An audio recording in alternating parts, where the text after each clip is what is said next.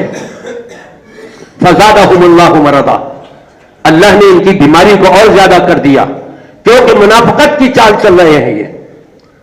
اور پھر یہ بھی فرمایا ان جاءکم فاسق بنبأ فتبینوا، اگر تمہارے پاس کسی کے بارے میں کوئی خبر لے کر کے آ جائے تو اس کی تحقیق کر لو، ریسرچ کر لو، چھان بین کر لو، پھر اپنی زبان سے آگے نکالنا. لیکن سوشل میڈیا کے اوپر جو تماشا لگا ہوا ہے، جو کھیل ہو رہا ہے، ایک خبر سنی، پوسٹ آئی اس کے پاس، اس نے فوراً آگے بڑھا دی، سینکڑوں میں اور ہزاروں میں، ہر ایک نے اس میں سے پھر اور آگے بڑھا دی اپنے ویوز بڑھانے کے لیے، کیونکہ ان کو چندہ چاہیے یوٹیوب والوں سے. ان کو آخرت میں اللہ سے چندہ نہیں چاہیے.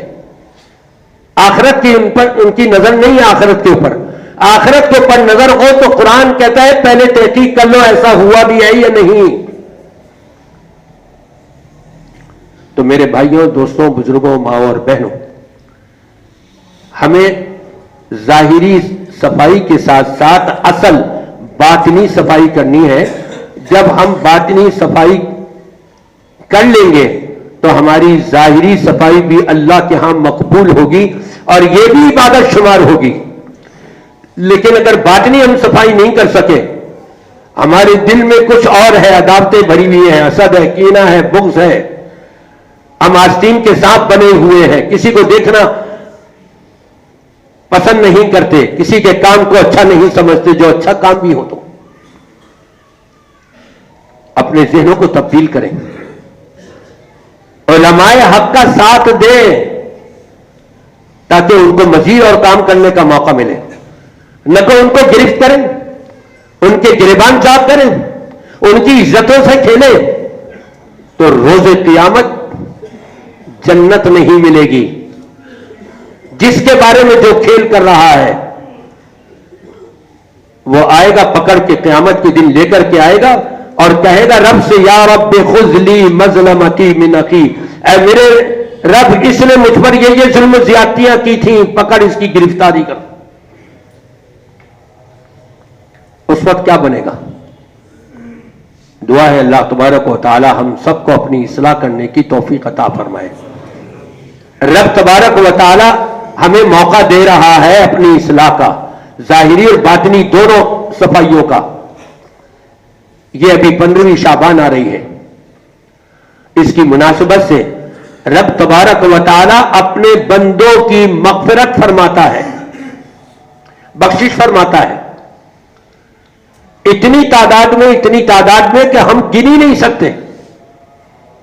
اس وقت کے آنے سے پہلے اپنی ظاہری صفائی کے ساتھ ساتھ باطنی صفائی بھی کر لے تو یقیناً بخشش ہو جائے گی. جب 15 شعبان کی معافی کے اعلان میں تمہاری بھی بخشش ہو جائے گی تو پھر رمضان کے اندر جو نیکیاں کر رہے ہوگے وہ بدرجہ عتم اس کا اجر و ثواب تمہارے کھاتے میں لکھا جائے گا.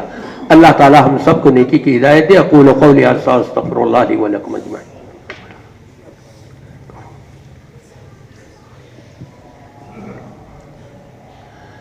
الحمد للہ الذی ہدانا لہذا وما كنا لنهتدی لولا ان ہدانا اللہ.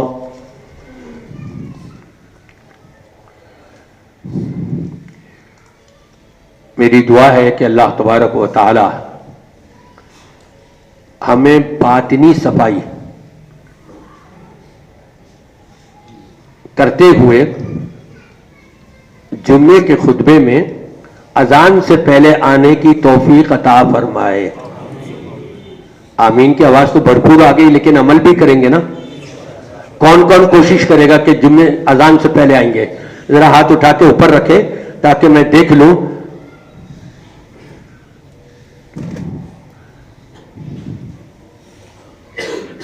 چند ایک لوگ مجھے نظر آئے ہیں، 2-4 جو ڈھیڈ بنے بیٹھے ہیں، ہاتھ نہیں اٹھائے. اور وہ آتی دیر سے ہیں اذان کے بعد. دعا کیجیے ان کے لیے اللہ ان کو بھی اچھی سمجھ عطا فرما دے.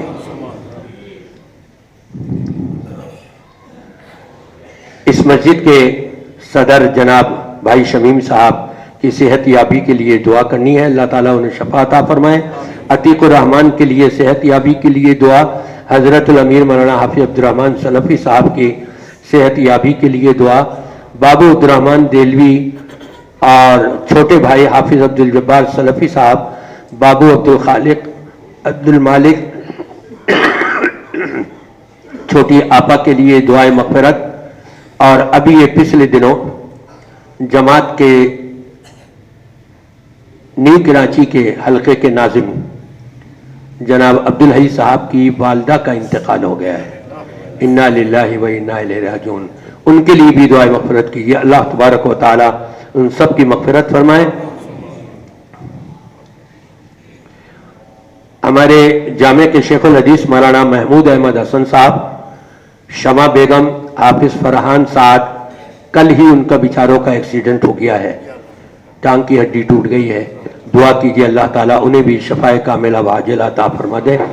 حافظ حسان, والدہ حافظ یوسف, ملیر والی آپی محمد مستقیم, عطیہ باجی, نہا باجی, اسما باجی, اسما کی پھپھی خالدہ, صادقہ, ساجدہ, حامدہ باجی, خالہ زلیخا, والدہ فیصل ام ہانی اور حضرت الامیر مولانا حافظ عبدالرحمان سلفی صاحب, ان سب کے لیے. اور میرے پاس فون بھی آئے تھے آج بھی اور کل بھی, میں نے ان کے نام تو لکھ لیے تھے لیکن ابھی ذہن میں نہیں آ رہا ہے. اللہ تبارک و تعالی جانتا ہے. آصف بھائی کے لیے بھی دعا کیجیے گا. جو بھی بیمار ہیں اللہ تعالیٰ سب کو شفائے کاملہ وعاجلہ عطا فرمائے, اور جو اس دنیا سے جا چکے ہیں اللہ تبارک و تعالی سب کی مغفرت فرما دے. ان اللہ و ملائکتہ یصلون علی النبی یا ایھا الذین آمنوا صلوا علیہ وسلموا تسلیما.